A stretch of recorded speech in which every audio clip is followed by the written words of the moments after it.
नमस्कार मित्र हो, आज आपण जाणून घेणार आहोत पपई खाल्ल्याने होणारे फायदे। चला तर मग सुरू करूया। 1. पचन सुधारते। पपईमधील पेपेन एन्झाईम पचन खूपच वेगाने करतो। ज्यांना गॅस, अजीर्ण, ॲसिडिटी आहे त्यांच्यासाठी पपई औषधासारखा काम करतो।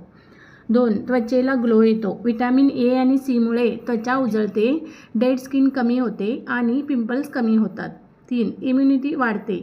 रोज पपई खाल्ल्याने विटॅमिन सी मुळे रोगप्रतिकारक शक्ती वाढते। 4. वजन कमी करण्यास मदत होते। पपईमध्ये फायबर जास्त आणि कॅलरीज कमी, त्यामुळे पोट जास्त वेळ भरलेले राहते आणि वजन कमी होऊ लागते।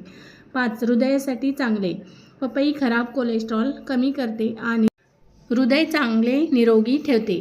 6. कोणी पपई टाळावी। गर्भवती महिलांनी डॉक्टरांच्या सल्ल्यानेच पपई खावी। ज्यांना पपईची ॲलर्जी आहे त्यांनी पपई खाणे टाळावे। तर मित्रांनो, रोज एक पपईचा तुकडा खा, तर शरीर सुंदर, तंदुरुस्त आणि निरोगी राहील। व्हिडिओ आवडला असेल तर लाईक, शेअर आणि सबस्क्राईब नक्की करा। धन्यवाद।